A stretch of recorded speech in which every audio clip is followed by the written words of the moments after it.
Сайн бацхан энэ өдрийн мэндийг хүргэе. Бурхны үгээс судлах цаг ирсэн байна. Өнөөдөр миний сэдэв бол тодорхой байх тухай ярина. Хамтдаа Марк номыг гаргаад Марк номын 10 дугаар бүлгээс Бурхны үгээс судалцгаая. Марк номын 10 дугаар бүлгийн 46-аас 52 дугаар ишлэгийг та бүхэнд уншиж өгье. Тэд Ериход ирэв. Иесус шавнартайгаа болоод үе олонтой Ерихогоос гарч явтал. Тимээн хүү Бартимей гэгч сохор гуйлагчин замын хажууд сууж байв. Назарын Иесус явж байгааг тэр дуулаад Давидын хүү Есүс ээ, намайг өршөөгөөч гэж хашгирч эхэлвэ. Түүнийг дуугүй бай гэж олноороо зандарсан боловч тэр харин бүр Давидын хүү намайг өршөөгөөч гэж улам их хашгирсаар байв. Есүс зогсон түүнийг дууд гэлээ. Тэд сохрыг дуудаж "Зөрөгтэй бай бос. Тэр чамайг дуудаж байна" гэв. Тэр гадуур хувцаа хаяад өсрөн босч Есүс рүү очив. Есүс түүнд "Өөрсдийнхөө төлөө юу хэлэхийг надаас хүснэ вэ" гэхэд сохор түүнд "Раббуни, намайг дахин хардаг болгооч" гэв. Есүс түүнд "Яв, итгэлчин чамайг эдгэлээ" гэсэнд тэр даруй хараа орж Есүсийг замд нь даглаа. За уншсан Библийн ишлэлийг, Бурхны үгийг ярьцгаасаа өмнө хамтдаа залбирцгаая. Харин Бурхан минь, бидний таны үгийг ойлгох мэрэгэн ухааныг өгөөрэй. Яг одоо энэ бичлэгийг бас үзэж байгаа хүмүүстэй та хамт байгаарай. Энэ бүхнийг таны хайртгүй Иесусээр залбирлаа. Амен. За энэ түүхийг сонсоод над маш их таалагдсан. Бартимей гэгч хүнийг бас ярилцмаар санагдсан энэ хүнтэй. За тэгээд хамгийн түрүүнд миний асуусан асуулт болохоор энэ түүх хаана болж байгаа юм бэ? Ерихо гэдэг хотод. За бүгдээрээ хамтдаа Ерихо гэдэг хотыг сонсч ирсэн тийм ээ. Израильчууд амлагдсан газрыг эзэхдээ хамгийн түрүүнд Ерихо хотыг эзэлдэг. Йошуагийн удирдлагын дор. За мөн Бурхны заавар зөвлөгөөнд дор. Ерихо хотыг эзэлсэн түүхийг мэддэг хэрнээ бид нэг зүйлийг мэддэггүй. Нэг зүйлийг нэх анзаардаггүй, чухалд тооцдоггүй. За тэр нь юу вэ гэхээр Ерихо хот маань хараагдсан хот байна. За та бүхэн Йошуа номоос уншиж өгье. Ерихо хотыг босгон барих хэн боловч эзний өмнө хараагдаг. Тэр ууган хүүгээ золиослон хотын сүрийг тавьж отхон хүүгээ золиослон хаалгыг нь босгох болно гэсэн байна. Тэгэхээр энэ хот бол хараагдсан тийм хот байна. Тэгээд энэ хотод ийм хараалтай хотод Есүс очоод хүмүүсийг эдгэж аварсан байна. За та бүхэн Закай гэдэг хүний тухай мэднэ тийм ээ. Намхан зөндөө сонсч ирсэн байх. Закай бас Есүсийг гэртээ авчираад Есүсийг өөртөө хүлээж авдаг. За мөн сохор гуйлагчин Есүсээр эдгээгддэг. Тэгэхээр Есүс энэ хараалтай дэлхийд хурж ирээд биднийг гим нүглийн хараалаас чөлөөлдөг, авардаг юм аа. За дараагаар нь болохоор энэ гуйлагчин хүн хэн юм бэ? За хоёр ширхэг тодорхойлолт байна л да энэ хүнд.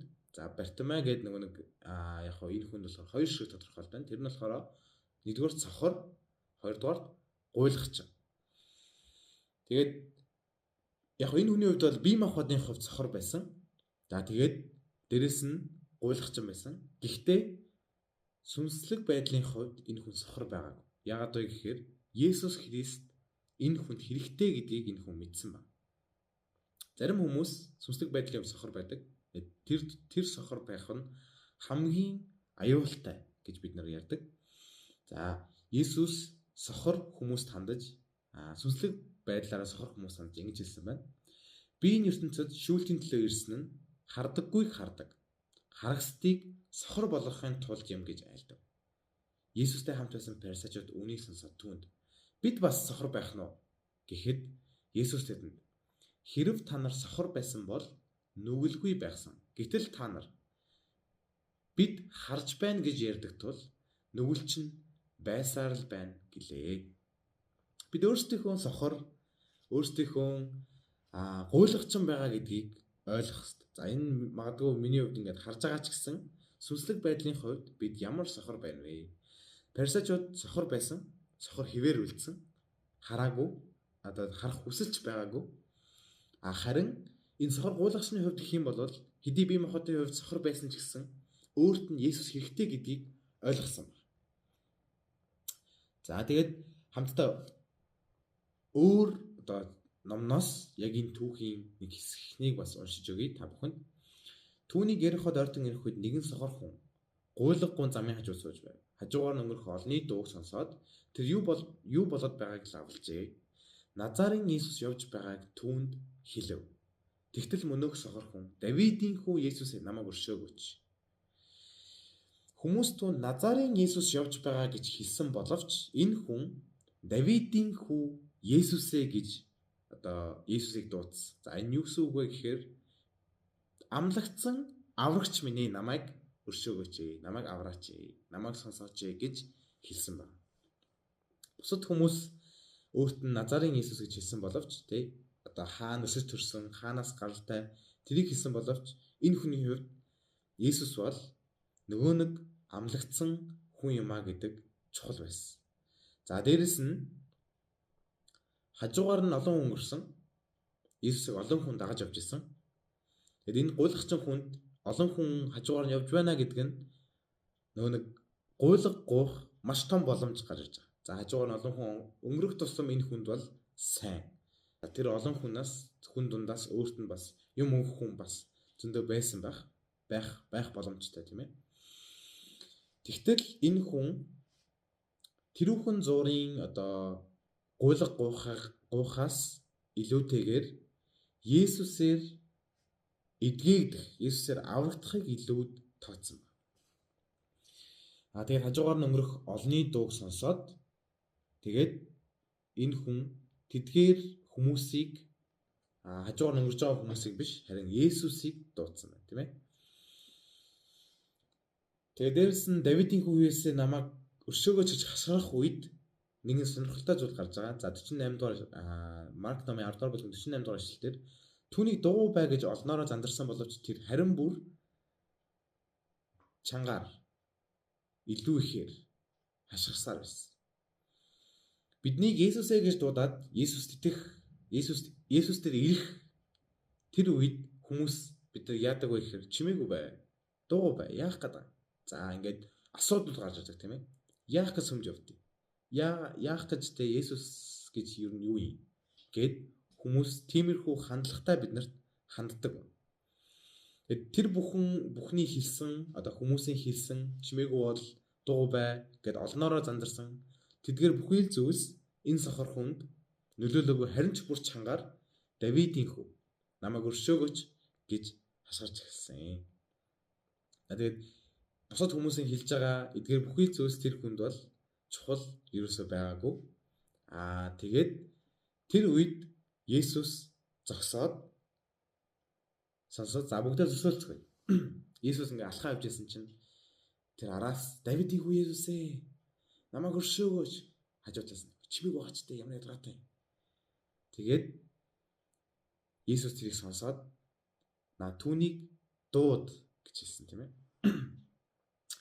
За тэд сохрыг дуудаж түнд зоригтой бай. Тэр чамайг дуудаж байна гэв.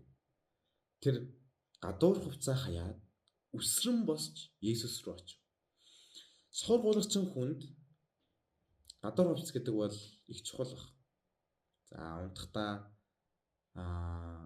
дэгсэл унтдаг, өмрөөд унтдаг. Тэр хүний хувьд амьдралынх нь бас нэлийн чухал зүйлсийнх нь нэг байсан баг тийм ээ. Тэгээд тэр бүхэн Есүс тэр хүнийг дуудах үед тэр бүхэн энэ сохор хүний хувьд тийм ч чухал байгаагүй. Харин ч бүр гадуур хувцаа хаяад тэр бүр үсрэн босч Есүс рүү очив гэж хэлсэн. За энэ хэсгийг яг ингээд уншаад надад бол айгүй гой санагдсан. Яагаад вэ гэхээр яг одоо бидний сүмд итгэгч нар Есүсийг Есүс таныг ингээд дуудаж байна гэхэд хинч ардах амьдралаа өөрт нь хэрэгтэй чухал зүйлсээ хаяад Иесус дээр гүйж ирдэггүй байна. Тэгэхээр энэ Бартимай гэгч хүний яг энэ гаргаж байгаа зан үйлдэл миний хувьд маш гайхалтай санагдсан.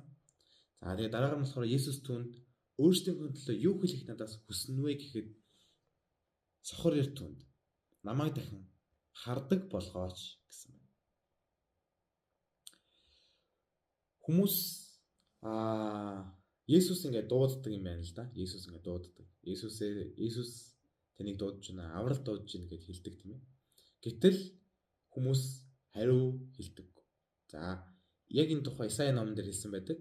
Би дуудсан боловч танаа хариулсангүй. би хэлсэн боловч та нар сонссонгүй. Миний өмнө мууг үлдсэн хүсээгүй үн сонгосон учраас би та нарыг элдэнд зориулахад та нар бүгд аллагад бүхийнөө гэж хэлсэн. Гэтэл энэ Бартима гэгч хүн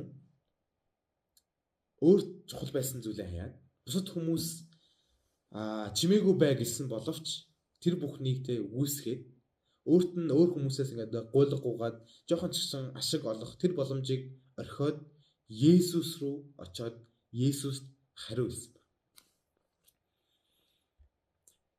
За тэгээд хамгийн сүүлийн хэсэг намайг дахин хардаг болгооч гэж хэлсэн. Маш тодорхой өөртөө хэрэгтэй байгаа зүйлийг Есүсээс гуйсан байна, тийм ээ. Тэгэд хамгийн сүүлийн ишлэл 52 дугаар ишлэгийг уншия. Есүс түнд "Яв, итгэлчин чамайг эдгэлээ" гэсэн тэрээр тэр даруй дахин хараа орж Есүсийг замдан даглаа. За энэ ишлэл маш гайхалтай. Яагаад вэ гэхээр Есүс түнд "Яв" гэж хэлсэн. Өөрийнхөө замаар яв гэж хэлсэн байна. Тэгсэн чинь энэ хүн идэгчээд хараа ороод тэгээд Есүсийг дагасан. За бүгдээрээ төсөөлөе л да. Бид нар ингээд хараагүй. Тэг Есүс биднийг хараа орууллаа. Хамгийн түрүүнд бид нар юу хийх вэ? Харахыг хүссэн, тэг байнга сонсдог байсан. Тэгээд харахыг хүссэн зүйлээ хармаар байна. Зарим нэг хүмүүсийг ямар хүмүүс байдیں۔ Тэг гэр бүлийнхнийгаа ч юм уу ингээд харахыг хүсэж байгаа. Гэхдээ энэ хүний хувьд бол нэг өөрийг нь аварсан аврагчийг хараад дагаад явсан байна. Бид залбирх үедээ, Бурханаас гуйх үедээ маш тодорхойгоор Бурханд бас хэлдэг байцгаая.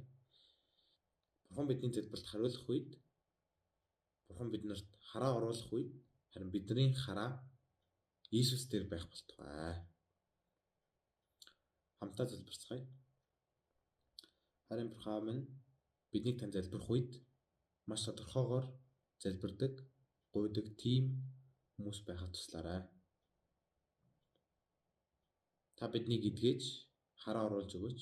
Бидэнд бас өөрсдийгөө сохор байгаа та бидэнд хэрэгтэй гэдгийг бас ойлгох тэр ухааныг хайрлаарай эзэн минь. Энэ бүхний хайртгүй Есүсээс залбирлаа. Амен.